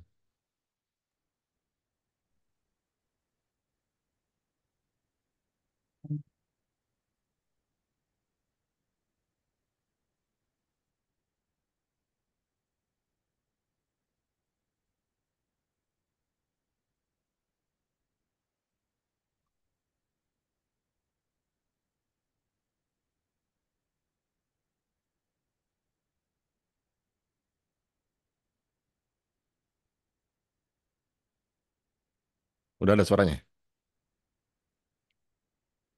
Belum, Pak. Baru Halo? masih Canva, Pak. Masih Canva. Kenapa? Masih Canva, Pak. Screen sharingnya. Belum Cuma ada gambar suaranya. aja. Iya. Share soundnya belum diklik Pak, tanda checklistnya Udah, itu. share sound-nya udah diklik kok. Ya share soundnya masih diklik juga Pak, izin. Udah diklik share sound-nya tadi. Oh kayaknya nggak kedengeran kalau di saya sih. Coba saya ulang lagi ya.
Maaf Pak, suaranya belum kedengaran juga. Tapi itu aslinya videonya ada suara orang ngomong atau cuma lagu aja Pak? Ada suaranya aslinya.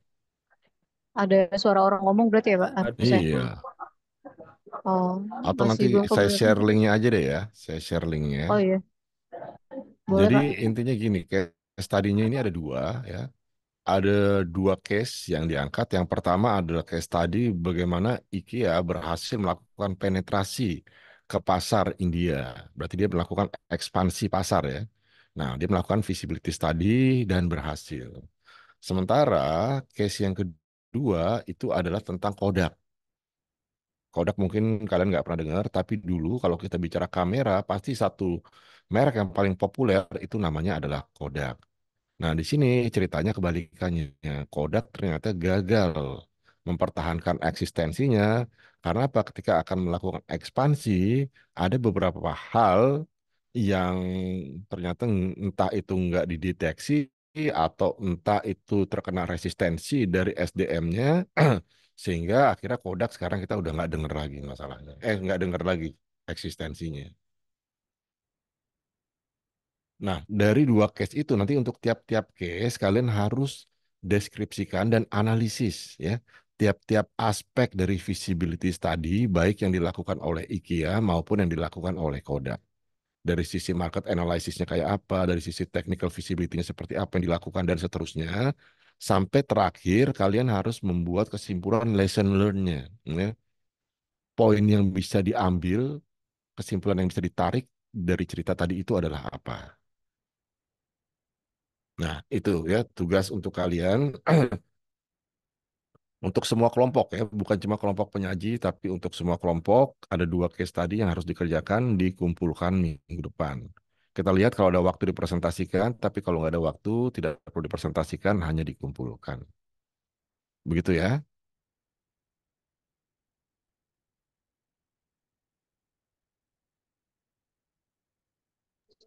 Izin tanya, Iya, berarti ini tugasnya individu ya Pak? nggak kelompok juga, tugas kelompok juga. Oh, kelompok. Mm-mm. Tetap kelompok Eh, tugasnya. ditulis. Berarti nanti outputnya berupa Word ya Pak? Berarti. Iya, dibuat aja dua-duanya ya, PPT-nya juga. In case ada waktu untuk presentasi, dipresentasikan. Oh, ya. Baik Pak, terima kasih. Oke, linknya sudah di-share ya di kolom chat. Oke, nah itu ya sedikit tambahan dari saya. Selanjutnya Pak Andi, mungkin ada tambahan. Kalau dari saya cukup ya. Kalau Oke dari saya deh. cukup, paling kalau untuk absen hari ini yang tidak hadir berapa orang? Murniati, absen berapa yang hari ini hadir semua? Atau saya panggil dulu ya biar supaya cek ya. Atau saya panggil dulu ya. Bernardus hadir. Hadir, Pak. Terus Andre Kurniawan, Hadir, Pak. Asti Febrianti, ya David Dik hadir tadi ya. Hadir, Pak. Asti Febrianti, Hadir Pak. Asti ada. Hadir Pak. Terus Muhammad Ramadan Putra Riyadi, Hadir, Pak. Erika Usari tadi ada ya. Hadir, Pak. Maria Lorenza tadi ada ya. Hadir, Pak. Terus Said Solahudin tadi ada. Hadir, Pak. Oke, terus Putih Salsabila Arianto. Halo, Putih Salsabila ada. Ada. Putri Salsabila hadir, Pak. Putih Salsabila ada. Halo. Nggak ada ya Putih Salsabila ya. Oh, Putri Salsabila hadir. Oh, ada. Tadi Aisyah Mia ada ya, saya lihat ya. Ya. Terus Zikri Alamsah. Hadir, Pak, hadir. Terus Andika Amalia. Hadir, Pak. Ibnu Haiban. Hadir, Pak. Mutiara Putri. Hadir, Pak. Abinaya tadi ada ya. Aleika Dwi. Hadir, Pak. Terus Danita Kairunisa, Hadir, Pak. Eka Saputra, Fikri Eka Hadir, Pak. Saputra, Hadir, Pak. Ivan Fadilah, Hadir, Pak. terus Salwa Nur, Hadir, Pak. Eka Faradila ada, Hadir, Pak. Alma Ardia ada, Hadir, Pak. Brenda Aurelia, Hadir, Pak. Bunda Brenda Gustia Rizky, Hadir, Pak. Iken Krisma, Iken ada Iken, tadi kan kayaknya ada ya, Kurniati tadi kan ada kan,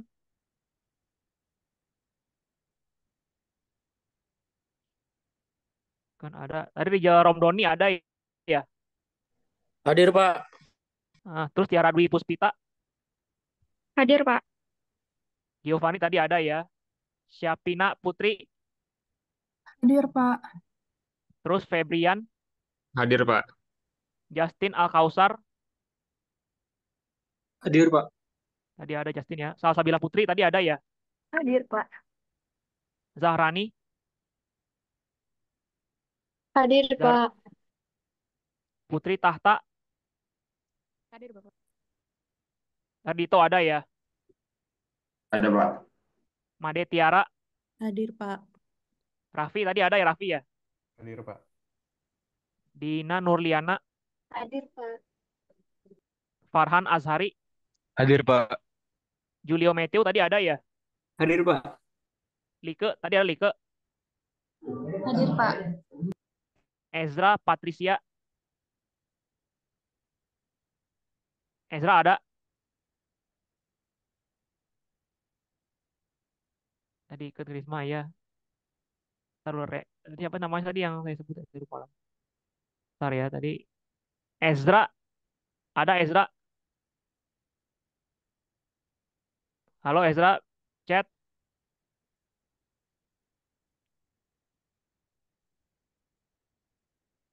tadi Ezra di ini ada di partisipan mungkin gangguan ya.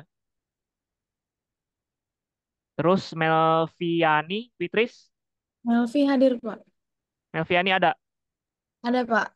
Kurniati tadi ada, Anur Apriansa tadi ada, ini yang RPL Faisal Andrianto RPL ya, Iya, Pak. Saya dari FPL Manajemen hadir.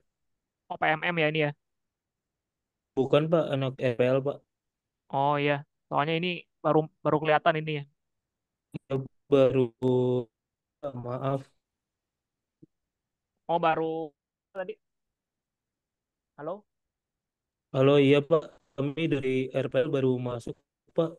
Baru oh hadir ikut kelasnya. oh iya RPL ya, RPL dari Iya. mana? RPL Manajemen, Pak. Oh Prodi Manajemen, Iya. oke. Saidatul Aisyah Abigail, Hadir, Pak. RPL dari mana? Sama, Pak, RPL Manajemen angkatan 2023. Oh iya, Hendra Akbar Wijaya, Hadir, Pak. RPL Prodi Manajemen juga, Iya, Pak, dari manajemen.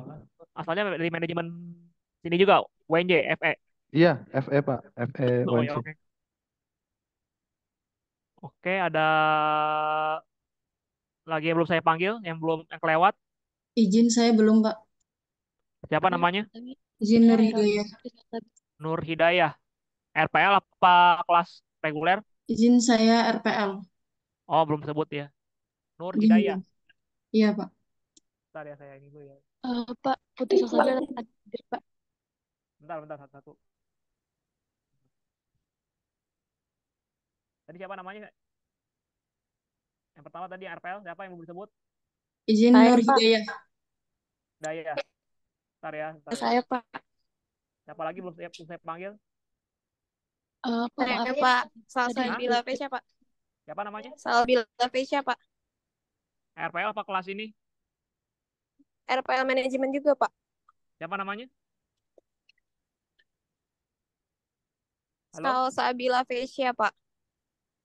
Halo Pak. Salsabila. Nama belakangnya apa? Salsabila? Vesya pakai V Pak. Salsabila Vesia. Fasya. Ya. Vesia. Bentar ya, bentar ya.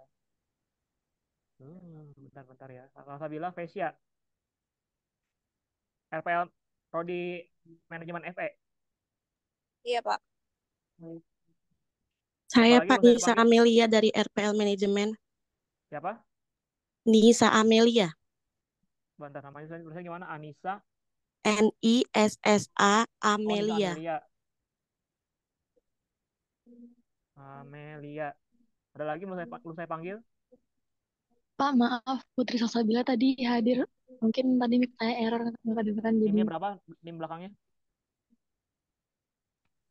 17.562238. Yang kata akhir Putri Salsabila udah saya angkat hadir tadi, ada saya cek di ini. Siapa lagi belum saya panggil? Bapak maaf, Iken Krisma Ayu hadir Iya, udah saya absen 093. tadi Iken. Ada yang lagi belum saya panggil untuk lewat? Pak, ini Ezra dari kolom chat, Pak. Dia lagi Ya, ada tadi di... Ezra udah saya absen, ada Ezra.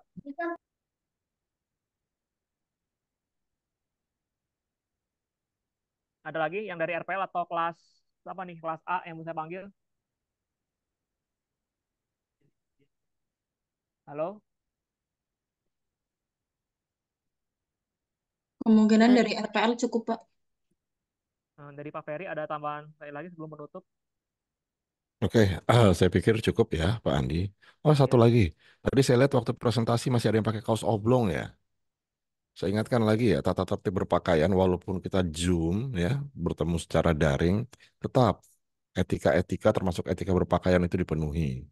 Semua menggunakan kerah ya, kemeja atau kaos berkerah. Jadi tidak ada yang menggunakan kaos oblong ketika menghadiri perkuliahan, baik luring maupun daring.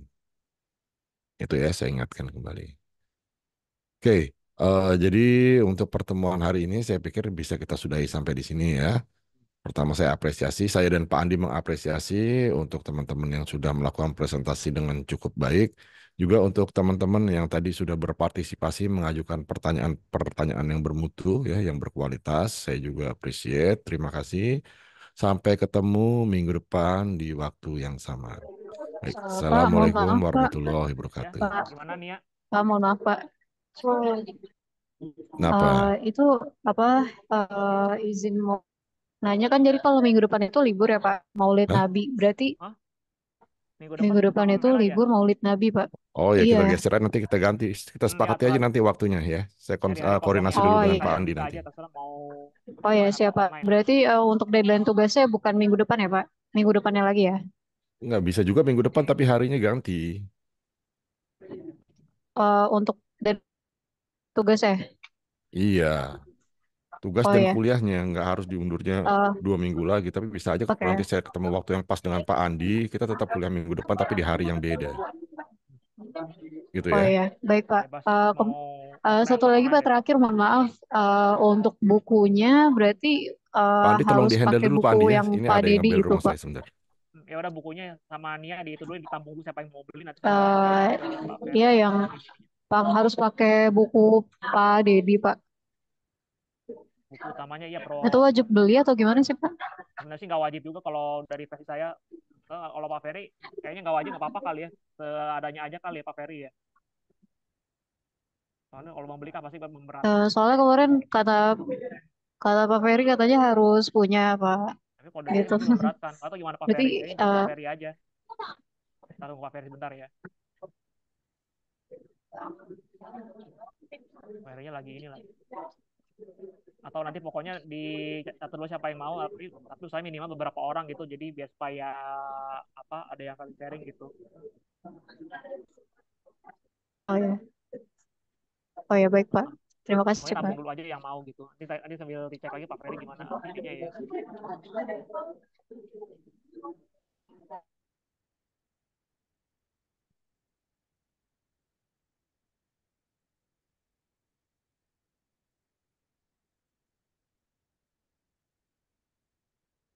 Mana Pak Ferry? Lagi keluar ya? Ya sudah, pokoknya nanti dicatat dulu aja yang mau ya, nanti biar saya coba tanya Pak Ferry wajib atau tidak bukunya ya.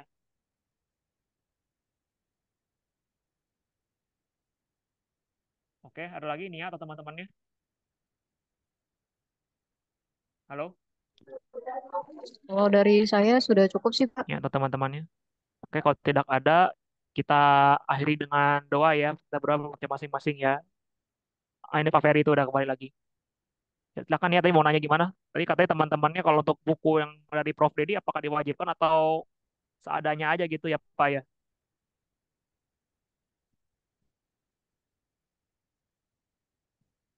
Ya, Halo?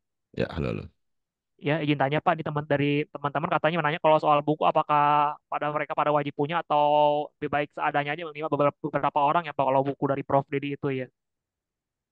Ya, buku dari Prof. Dedi kemarin juga ada yang tanya ya dari kelas ini kalau nggak salah ya. Iya, betul. Betul. Pertanyaannya kenapa? Mana Nia tadi ulang lagi? Kurniati, halo? Ya, Pak. Ya, Pak. Halo, Pak. Maaf, Pak, saya lagi di luar, suaranya kecil banget. Ya, Pak. Ya, alasannya kenapa? Alasan apa, Pak? Alasan yang lain tidak membeli buku. Oh, karena harganya lumayan ya, Pak. Kalau buat kita, jadi ya kalau misalnya harus beli, ya nggak apa-apa sih, Pak. Tapi apakah Gini, semuanya saya atau masih mungkin gambaran dulu gini perwakilan? ya. Iya tuh. Kalau Oh ya, kalian kuliah ya Pak. di UI misalkan, ya, buku wajibnya itu buku bahasa Inggris. Di mata kuliah lain juga seperti itu. Dan harganya itu bisa 2-3 kali lipat. Oke, itu satu. Ya. Jadi kalau kita bicara harga secara relatif ini sudah jauh lebih murah. Kedua, ya, mungkin kalian bisa beli buku yang lebih murah di e-commerce, tetapi mungkin buku itu adalah buku bajakan dan kita nggak rekomen buku bajakan karena itu kalau kalian membeli buku bajakan artinya yang pertama kalian merugikan penulisnya, kedua kalian menyuburkan tindakan-tindakan kriminal seperti pembajakan. Seperti itu. Ketiga, yang ingin saya tekankan, membeli buku itu jangan dipandang sebagai sebuah expenses, tapi anggap dia sebagai investasi. Dia akan menjadi expenses kalau kalian beli kemudian kalian geletakin, nggak kalian buka. Tapi dia akan menjadi sebuah investasi kalau kalian beli buku kemudian bukunya kalian baca dan kalian gunakan. Nah itu. Ya. Jadi apakah wajib atau tidak? Pertanyaannya wajib atau tidak? Jawaban saya buku itu adalah wajib. Ya, buku itu adalah wajib karena dari situlah nanti referensi utama kalian akan dipakai. Dan harganya kan masih di bawah 100.000 ya setahu saya ya. Itu sama sekali nggak mahal kalau kalian bandingkan dengan membeli buku-buku teks yang lain gitu loh. Itu aja sih yang perlu saya tekankan ya. Cukup jelas nggak? Mana Nia? Sudah, iya Pak. Sudah sangat jelas, Pak. Terima kasih penjelasannya. Oke. Ada lagi? Oke. Kalau Nia. kalau dari saya sudah cukup, Pak. Oke, sudah cukup ya. Hmm. Baik, kalau gitu untuk kuliah minggu depan, nanti saya dan Pak Andi akan koordinasi jadwal dulu, kemudian Pak Andi akan melanjutkan koordinasi dengan jadwal kalian ya. Jadi kalau saya dan Pak Andi sudah ketemu waktunya kapan sama-sama bisa, baru nanti dicek konfirmasi ke waktu kalian bisa nggak di waktu-waktu kosong kami tersebut. Kalau memang ketemu jadwalnya, baru kita akan kuliah pengganti di hari dan jam yang berbeda dari jam perkuliahan kita untuk menggantikan hari libur minggu depan. Begitu ya? Untuk juga bebas kalian mau online seperti ini boleh atau mau offline juga boleh ya, bebas sekalian aja gitu ya. Kalau offline belum ada ruangannya kayaknya kita ya. Karena kita kan di lantai 8 GRK kan di settingnya. Tapi mungkin siapa tahu ada Iya, kalau Pak, kalian belum. mau ini terserah kalian aja gitu. Kami tidak memaksakan gitu. Tapi ya penting Iya, harus baik, ada Pak. nantinya gitu. Ya silakan diatur aja ya. Oke. Baik, Pak. Nanti diatur. Ya, baik. Kalau gitu saya tutup ya kelas pada Ya. hari ini. Terima kasih untuk Pak Ya. Andi, terima kasih untuk Oke. teman-teman semua. Assalamualaikum warahmatullahi wabarakatuh. Waalaikumsalam warahmatullahi Waalaikumsalam wabarakatuh. Terima warahmatullahi kasih, wabarakatuh. Pak Oke, Setio, Pak Andi. saya Ya. izin live ya. Ya, saya izin di ketemu dengan Pak Ferry. Ya, sama-sama Pak Andi.